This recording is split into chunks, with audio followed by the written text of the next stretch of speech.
우리가 알고 있는 고전적인 게임 중에 이렇게 단어 알아맞히기 게임 같은 게 있죠. 시청자들은 다 알고 있고 설명하는 사람이 단어를 알고 말로 해서는 안 되고 몸으로 막 손짓으로 해가지고 알아맞히게 하는 거죠. 아주 오래된 게임인데도 할 때마다 재밌습니다. 왜냐하면 잘 모르는 사람이 엉뚱한 대답을 하고 또 말로 하면 간단한데 몸으로 막 표현하려니까 그 과정에서 답답하고 이런 걸 보면서 우리는 웃게 되죠. 대화 소통이라는 것은 서로 잘 이해가 맞고 서로 이해할 수 있고 서로 잘 표현할 수 있을 때 그것이 행복한 그런 관계가 될 수 있습니다. 제가 사춘기를 지나면서 늘 후회되는 것 중에 하나는, 제가 학교 갔다 오면 어머니께서 늘 기다리고 있다가 맞이해 주는데 엄마가 없으면 괜히 짜증이 나요. 학교 갔다 왔는데. 그렇다고 또 엄마가 있다고 뭐 대단한 걸 하는 것도 아닌데, 엄마가 들어오면은, 제가 갔다 오면은 학교에서 무슨 일 있었냐, 밥은 잘 먹었냐, 선생님 말씀은 잘 들었냐, 친구하고 재밌게 놀았냐 막 물어보는데 그게 막 대답하기도 싫은 거야. 막 그래서 그냥 별일 없어요, 그냥 그래고 그냥 내 방으로 툭 들어가곤 했었는데, 사실 지나고 나니까 그게 제일 후회되는 것 중에 하나예요. 어머니가 이렇게 물어보면 오늘 학교 선생님이 이런 거 가르쳤고 친구하고는 이렇게 놀았고 학교에서 이런 일이 있었고 밥 반찬은 이렇게 먹었고 막 그렇게 얘기해주면 한 10분만 얘기하면 어머니가 되게 좋아했을 텐데, 왜 그렇게 사춘기 때는 특별한 일이 없어도 괜히 입이 나오고 온갖 세상의 불만을 다 담고 살아가는지 모르겠습니다. 지금도 그렇죠. 사실 부모 입장에서는 아이가 중학교, 고등학교에 학교 갔다 돌아오면 학교에서 무슨 일 있으니 막 궁금하고 막 물어보고 싶고 그런데, 대부분의 우리 자녀들은 뭘 물어보려고 그래, 별일 없었어, 그리고 그냥 툭 들어가죠. 좀 이야기하면 참 재미있게 좋을 텐데 그런 생각을 많이 합니다.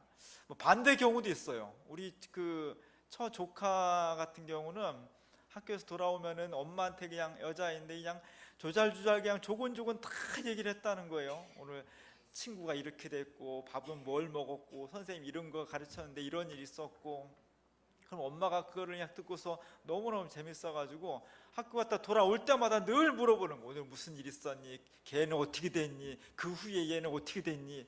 그래서 어느 순간에 보니까 엄마가 그 학생, 그 반 딸 아이의 반 애들이 다 알고 있어 그냥. 그러다 보니까 이 딸은, 야, 오늘은 학교에서 이 일을 엄마한테 가서 어떻게 얘기해 줄까? 이렇게 생각을 하게 되고, 엄마는 우리 딸이 들어오면 내가 어떻게 물어볼까? 뭐 이렇게 해서 이제 엄마와 딸 사이가 굉장히 좋아졌다고 하죠. 우리 사이에, 부모와 자식 사이에 이렇게 대화가 단절되지 않고 잘 소통하고 서로 이해할 수 있다면 되게 좋은 것 같아요. 정말 살면서 답답한 거는 이야기를 하는데 이해가 안 하는 것도 답답하지만, 이야기를 하는데도 잘 서로 이해가 안 될 때, 서로 단절이 있고 소통이 잘 안 될 때, 그땐 정말 답답합니다. 우리에게 청년들이 결혼을 잘했으면 좋겠습니다. 교회 공동체가 가장 기뻐하는 것 중에 하나는 그 교회 청년, 청장년들이 결혼하는 모습을 보면 제일 기뻐요. 옛날에 저희 시골에서는 청춘 남녀들이 결혼하면은 막 연애하면은 교회가 연애당이냐고 그냥 목사님이 얼마나 야단쳤는지 몰라요. 근데 서울에서는 벌써 그렇게 떠나는 청년들이 있다는 걸 알기 때문에 어떻게 했으니 목사님이 교회 청년들 서로 엮어주려고 노력을 하더라고요. 우리 교회 청년, 청장년들이 결혼을 잘 했으면 좋겠습니다. 이런 이야기 해봤자 별로 좋은 반응이 안 오는데 어쨌든 잘 했으면 좋겠어요. 우리나라 청년, 청장년들이 배우자를 잘 골라야 되는데 표준 모델이 저렇다는 거예요. 남자는 한 35살, 여자는 32살. 옛날 저 때는 25살이 금값이었습니다. 여성들이 10년이 늦어지고 있는 거예요. 남자는 사무직 직원에다가 연봉 한 5천만 원, 여성은 한 3, 4천만 원. 이 정도가 제일 표준 모델이고 제일 좋아하는 그런 배우자라는 거예요. 뭐 저런 것들이 무시될 수는 없는 거지만, 외모가 너무 좋은 사람, 그것 때문에 끌려서 결혼한 사람은 평생 그 젊음을 유지해야 돼. 근데 사람이 그렇습니까? 10년, 20년 지나면요, 피부 다 쭈글쭈글해지고요, 옛날에 그 멋지고 황홀했던 모습이 사그러질 수밖에 없습니다. 돈 많은 거 보고 결혼하면 그 사람이 돈이 떨어지면 좋아지지가 않는 거예요. 좋은 직장 보고 결혼하면 평생 그 직장이 되냐? 아닐 수도 있거든요. 정말 정원한 사랑, 진정한 사랑은 그런 외적인 것보다도 정말 우리가 어떻게 하면은 상황이 달라지고 외모가 달라져도 유지할 수 있는 사랑은 뭘까? 제가 추천하고 싶은 것은 우리 청장년들이 배우자를 고르는 기준이 우리 사회 일반적으로는 저런데, 저런 것도 무시할 수는 없지만 보다 중요한 것은 사고방식이 같아야 돼. 사고하는 가치관이 같은 사람이 되게 중요해요. 왜냐하면 부부는 평생 같은 방향을 가야 되고요, 같은 곳을 바라보는 사람이 부부예요. 남편은 이쪽을 바라보는데 부인은 반대 방향을 바라보고 있다면 사사건건 부딪혀 맨날 싸워야 되고요, 그 가정이 굉장히 행복하지가 않습니다. 지향점이 중요해요. 같은 곳을 바라보고 같이 손을 잡고 같은 방향을 평생 동안 갈 수 있느냐가 대단히 중요한 거예요. 그런 면에서 가치관, 지향점이 어디서 나오냐? 결국은 종교에서 나오는 겁니다. 모든 문화의 본질은 종교가 그 중심에 자리 잡고 있어요. 내가 어떤 가치관을 갖느냐, 어떤 방향의 인생을 살아가느냐, 무엇에 기뻐하고 무엇에 슬퍼하고 무엇에 보람을 느끼고 무엇에 실망하느냐, 이런 모든 가치관은 어디에 근거하고 있느냐, 그 사람이 어떤 신앙을 갖고 있냐가 대단히 중요한 거예요. 그래서 우리 기독교인들은 가능하면 기독교인하고 같이 결혼하는 것이 좋습니다. 여러분이 배우자를 선정할 때 같은 신앙, 같은 문화적인 배경, 같은 가치관, 같은 사고방식을 가능하면 그런 배우자를 찾는 것이 행복한 중요한 비결이에요. 그렇다고 예수 믿는 사람끼리 결혼해서 한 번도 안 깨지냐? 그러지 않습니다. 거기도 불행이 생기기도 하고 이혼도 하고 가정의 어려움도 있지만, 그런 확률적으로 볼 때 그래도 비슷한 가치관과 대화가 되고 소통할 수 있고 같은 방향을 바라볼 수 있는 사람이 결혼하는 것이 훨씬 더 안정적이고 행복한 가정을 꾸밀 수 있는 가능성이 더 높아지는 겁니다. 그런 면에서는 우리 교회 청년들과 청정년들이 좋은 배우자를 만나기를 기도하고 있고, 가능하면 같은 신앙의 울타리 안에 있는 분들을 만나면 좋겠다, 그런 생각을 하고 있습니다. 오늘 예수님께서 제자들과 대화를 하고 있어요. 한마디로 말하면 속 터졌겠다 그런 생각이 듭니다. 만두 부인처럼 속이 터졌을 것 같아요, 예수님이.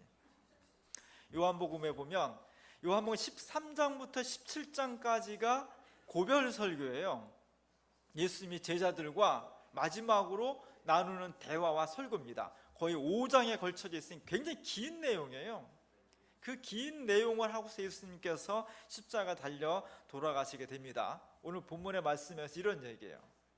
제자들아, 조금 있으면 나를 볼 수 없을 거야. 너네들은 내가 안 보이는 것 때문에 슬퍼하고 힘들어할 거야. 근데 또 조금 있으면 다시 볼 수 있을 거야. 그러면 그 근심과 슬픔이 변해서 기쁨과 환희가 될 거야. 이 이야기를 듣고서 제자들이 도대체 이게 무슨 말이요? 이랬다는 거예요. 도대체 이게 무슨 말씀인가? 아니, 조금 있으면 지금 이렇게 보고 있는데 조금 있으면 볼 수 없다니. 그것 때문에 슬퍼하고 힘들어할 것. 근데 또 조금 있으면 다시 볼 거라니. 그것 때문에 기운내고 희망을 갖고 기뻐할 것이라니. 도대체 이게 무슨 말씀입니까? 말씀하시는 예수님도 답답하고요, 잘 못 알아먹는 제자들도 답답한 거예요. 지금 오늘 본문은 그냥 답답이야. 한마디로 말하면 답답한 상황이 흐르고 있어요. 왜 이렇게 된 겁니까? 예수님은 지금 이 말씀을 하실 때 이제 이 얘기가 끝나면 나는 곧 로마 병정들에서 체포돼서 재판을 받고 십자가 매달려 죽을 것이라는 것, 그래서 많은 사람이 고통과 아픔 가운데서 괴로워할 것이라는 것. 그런데 그것이 죽음과 실패로 끝나는 것이 아니라 사흘 후에는 다시 부활해서 십자가의 고통보다 더 큰 희망과 생명과 용기를 세상에 불어넣어 줄 것이라는 것을 이미 알고 그 계획 가운데에서 지금 잠시의 고통을 이야기하고 있는 거예요.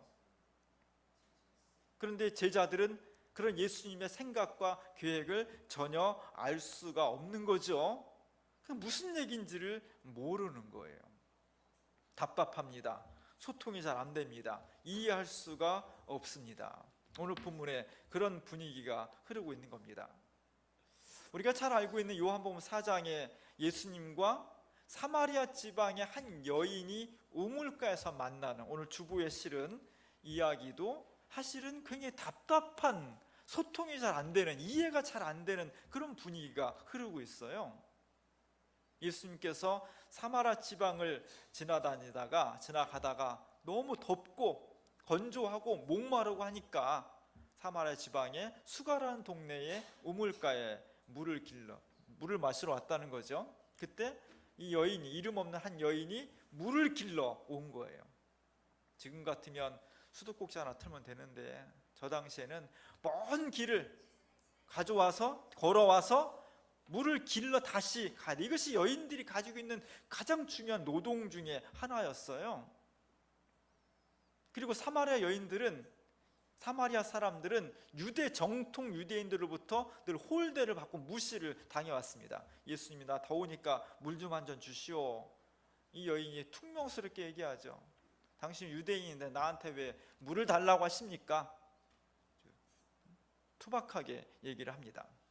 그때 예수님께서 이렇게 말씀하셔요. 내가 주를 먹는 사람은 영원히 목마르지 않을 것이다. 내가 주는 물을 마시는 사람은 한 번 그 물을 마시면 영원토록 목마르지 않을 것이다. 이 이야기를 듣고서 이 여인이 여기에 대한 대답은 정말 엉뚱한 거예요. 전혀 예수님의 말씀을 이해하지 못한 응답입니다. 그런 물이 있습니까? 그런 신비한 물이 있습니까? 나 오늘 여기에 물 길러 오는데 얼마나 힘들었는지, 덥고 짜증나고 고통스럽고, 정말 그런 물이 있다면 선생님, 그런 물이 있다면 저한테 주십시오. 그래서 내가 한 번 먹으면 다시는 목마르지 않고 다시는 물 길러 오는 고생을 하지 않도록 저한테 그런 물을 줬으면 좋겠습니다. 예수님 주신 물이라고 하는 것은 바로 하나님께서 우리에게 주시는 은총의 샘물, 영원한 구원의 샘물이죠. 그래서 오늘 예수님이 왼손은 하늘을 가리키고 있고요, 오른손은 우리의 심령 깊은 곳에, 영은 깊은 곳에서 우러나오는 진정한 영적인 샘물을 말하는 것인데, 오늘 이 여인은 이 물이 진짜 물, 만질 수 있고 마실 수 있고 그런 물로 오해를 했기 때문에 그 물 한 번만 주십시오. 이런 이해와 소통이 잘 안 되고 있는 겁니다. 이런 가운데서 예수님께서 그 여인의 현재 인생을 꿰뚫어 보고 말씀하셨을 때 이 여인이 그때서야 이분이 보통 분이 아니로구나, 그리고 정말 이분이 예언자로구나, 이런 생각을 하고 동네에 가서 예수님에 대한 증언을 막 했다는 거죠. 그래서 예수님은 이 여인에게 내가 바로 너네가 그렇게 기다리는 메시아다, 이렇게 얘기를 했다는 겁니다. 예수님조차도 처음에 그를 둘러싸고 있는 가장 가까운 제자들이나 또는 어쩌다 만난 이 여인이나 사실 예수님과 제자들 사이에 원활한 소통과 이해와 대화가 그렇게 쉽게 이루어지지는 않았다는 거예요. 사람은 다 각자의 세계가 있습니다. 같이 사는 사람들끼리도 각자의 생각이 있고 계획이 있고 경험이 있고 인생의 울타리가 있어서 그것이 쉽게 소통되지 않습니다. 쉽게 이해되지 않습니다. 그것은 노력을 동반해야 되고요, 그것은 자기 나름대로 소통과 대화와 이해를 하기 위해서 애를 써야 돼. 그렇지 않고 자동적으로 되는 것은 없어요. 우리가 행복한 가정을 만들기 위해서, 5월은 가정의 달인데 어찌 하다 보니까 5월 달에 대통령 선거 있고 5.18 있고 어쩌다 보니까 우리가 너무 거대 담론만 얘기를 했습니다. 5월이 다 지나가 버렸어요. 행복한 가정을 위해서 우리가 어떻게 하면 좋을까? 가장 중요한 것은 대화와 소통을 어떻게 회복할 것이냐가 대단히 중요해요. 우리는 외국인들 만나면 공통적으로 딱 얼죠. 아이싱 대 아이싱. 딱 만나면 입이 얼고요. 뭘 어떻게 해야 될지 모르겠어요. 오늘 인도 손님들이 오셨습니다. 인도 분들이 와서 우리 뭐 인도말 한마디도 모르죠. 그렇다고 영어를 잘하는 것도 아니고. 그러니까 우리는 전혀 대화를 할 수 없다. 그러지 않습니다. 그래도 얘기할 수 있고요. 안 되면 그냥 눈짓이라도 할 수 있고요. 어만 해도 서로 소통할 수 있고, 어느 정도는 완벽하지는 않지만 서로가 서로를 소통할 수 있는 것이 인간이에요. 그래서 오늘 예배 끝나면 내가 인도어를 모르고 영어를 모르니까 아예 접근도 하지 말아야지 이렇게 굳게 마음 먹지 말고, 그냥 만나서 손도 잡아주고 얼굴도 만져주고 잘 왔다고 하고. 다행히 우리 오신 분들이 한국어를 조금씩 해요. 이하랑 목사님이 열심히 가르쳐가지고, 그래서 여러분이 하는 말을 정확히는 못 알아들어도 여러분이 무슨 말을 하고 있다는 것을 대충은 감을 잡을 수 있는 인간의 그런 능력을 하나님 주셨어요. 소통할 수 있는, 대화할 수 있는, 서로가 서로를 이해할 수 있는 그런 능력을 우리에게 주셨습니다. 너무 감사한 거죠. 우리가 작년에 바인가르텐 독일 갔잖아요. 사실 독일 가기 전에 독일어 공부한다고 여러 번 모였어요. 아베체다만 하다 말았어요. 갔는데 독일어도 모르고, 그렇다고 독일 친구들이 무슨 뭐 한국어를 아는 것도 아니고, 그래서 우리는 서로 남남이었고 싹 갈라서 살았냐? 그렇지 않았어요. 그렇게 청소년들이 열심히 모여가지고 뭔 얘기를 하는지 모르지만, 말이 통하는지 모르지만 약간 표정으로 보면 통하는 것 같잖아요. 만나서 지들끼리 그냥 뭔가 약간 서로 이해하고 대화가 소통하면서 재밌게 잘 놀다 온 거예요. 하나님께서 우리에게 서로 대화할 수 있고 이해할 수 있고 소통할 수 있는 능력을 우리에게 주신 거예요. 5월 가정의 달을 맞이해서 행복한 가정이 됐으면 좋겠습니다. 그러기 위해서 가장 중요한 것은 부부 사이의 대화와 소통, 부모와 자녀 사이의 대화와 소통이 대단히 중요해요. 그 중에서도 가정은 역시 부부 사이의 대화와 소통이 첫 번째예요. 이게 잘 되면 그 안에서 자라나는 자녀들도 그것을 보면서 자연스럽게 대화와 소통하고 이해하는 방법을 배우고 자라는 거고요. 부부 사이의 대화가 단절이 되면 자녀들도 부모와 자녀들 사이에도 대화가 단절이 되고, 그들이 커서도 대화를 잘 하지 못하는 그런 가정을 꾸릴 가능성이 높은 거예요. 경상도 남자들은 사나이라, 경상도 사나이. 경상도 사나이의 특징이 뭐예요? 말을 안 한다는 거지. 딱 두 마디 한다는 거네. 밥 먹자, 자자. 그것이 마치 남성스러움 같이, 그것이 마치 남성성의 과묵함과 어떤 무게감이 남성성인 것처럼 우리에게 편견으로 잘못돼 있죠. 요즘 시대에 경상도 사나이처럼 밥 먹자 자자 두 마디만 하고 살다간 외로워서 고독해서 죽을 거예요. 그러지 않도록 우리가 정말 자신을 열어놓고 소통할 수 있고 이해할 수 있고 대화할 수 있는 방법을 잘 찾아야 돼요. 아주 오래전에 나온 영상인데요, 남성과 여성은 대화하는 방법이 다르다는 거예요. 여러분이 잘 보신 분들이 있겠지만 잘 들어보고 우리 대화하는 법을 좀 배웠으면 좋겠습니다. 진짜? 정말이야? 웬일이야? 헐. 이거면 모든 여자하고 대화할 수 있어요. 자, 잘 들어보세요. 자, 데이트를 해요. 그녀가 막 왔어요. 오빠, 나 오늘 신도림역에서 영숙이 만났다? 그럼 오빠는 10중 8구 이렇게 물어요. 그래서 커피 마셨어? 아니. 밥 먹었어? 아니. 그럼 다음에 만나기로 했어? 아니. 그럼 그 얘기를 나한테 왜 해? 왜 하긴 왜? 신도림역에서 영숙이 만났다는 거지. 그리고 우린 다른 이야기를 시작하죠. 오빠의 뇌는 정리되지 않았어요. 왜? 나에게 영숙이 신도림 만났다. 왜? 그리고 다른 이야기를 시작하는 자매를 이해할 수 없죠. 뇌가 정리되지 않았죠. 자, 하지만 우리 자매들은 신도림역에서 영숙이를 만났을 때 우리 여자 사람 친구에게 카톡을 이렇게 보내면 이렇게 답이 오죠.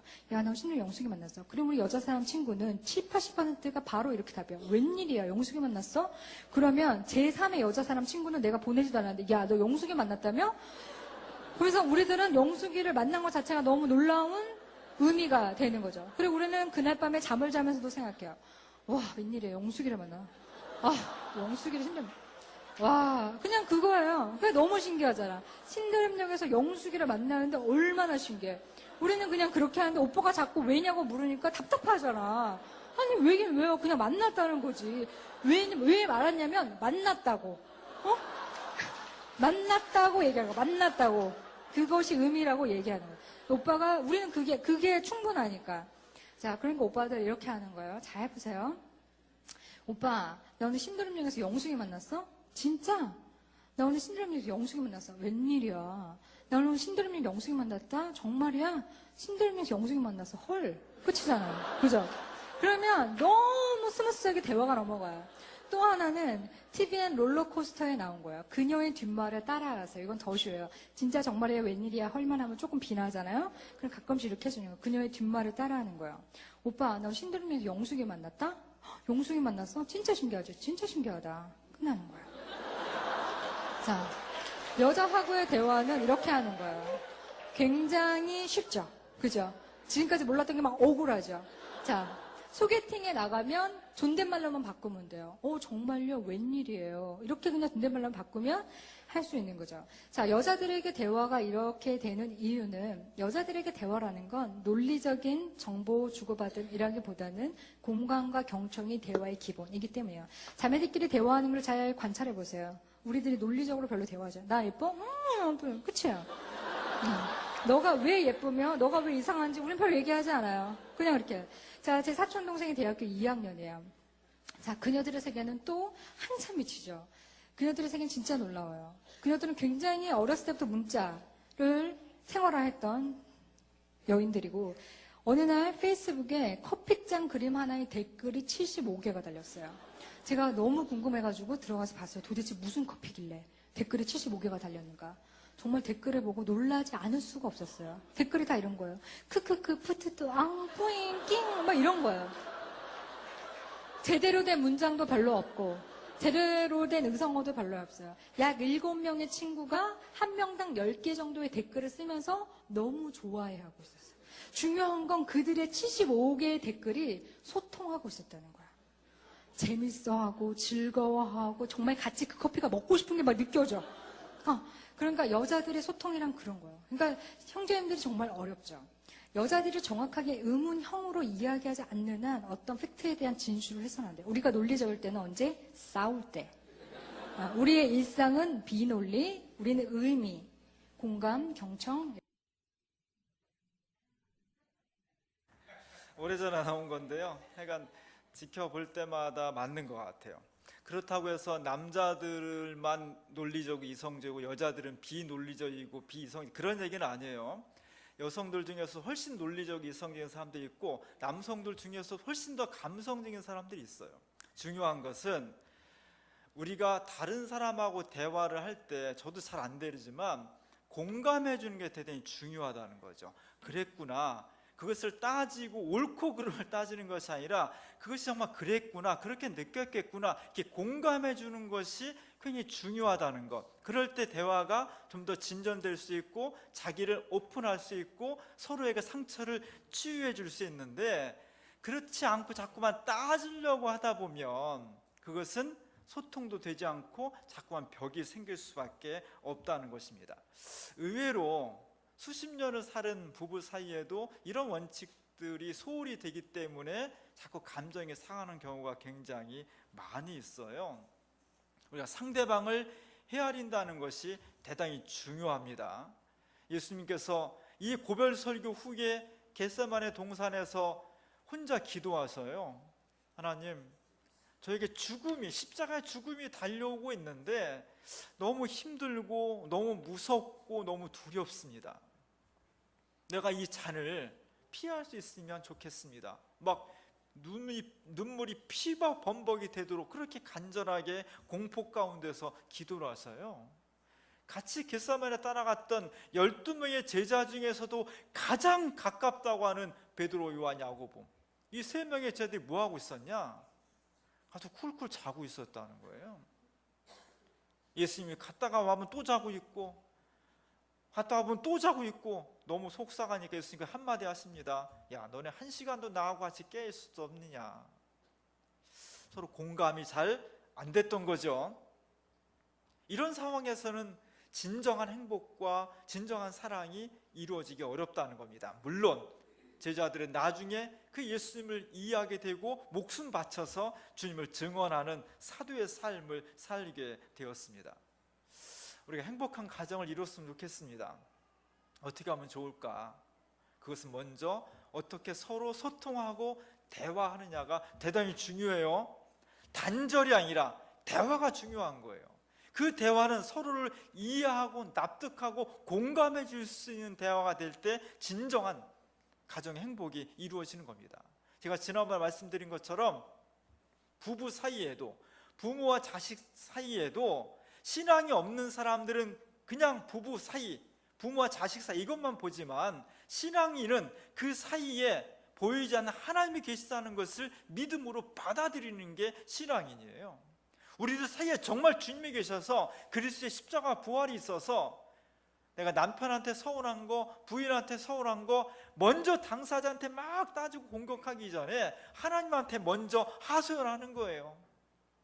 내가 자식으로부터 상처를 받은 것, 내가 부모로부터 속상한 것, 내가 예수를 믿는 사람은 먼저 주님 앞에 나와서 제가 이렇게 아픕니다, 이렇게 답답합니다, 이렇게 고통스럽습니다, 어찌하면 좋습니까 하나님? 그 과정을 거치고 당사자한테 갈 때 그곳에 하나님께서 은혜를 베풀어 주시는 겁니다. 우리가 눈빛만 봐도 서로 알 수 있고 서로 사랑할 수 있고 이해할 수 있는 그런 가정이 됐으면 좋겠습니다. 그러기 위해서는 도대체 이게 뭔 말이요? 이럴 경우가 참 많은데, 예수님도 그랬는데, 우리 진정한 대화의 공동체, 행복한 사랑의 가정을 만들기 위해서 서로 공감하고 서로 인정해주고, 그리고 무엇보다도 주님께서 우리 사이에 같이 계시지, 이 문제를 궁극적으로 해결해 주실 분도 주님이시지, 이 믿음을 가지고 가정의 문제, 개인의 문제 먼저 주님 앞에 상의드리고 주님 앞에 하소연하고 주님의 응답받는 가운데에서 정말 하나님이 원하시는 행복한 가정, 사랑과 은혜가 넘치는 가정, 그런 가정을 우리 모두가 만들 수 있기를 주님의 이름으로 간절히 축원합니다.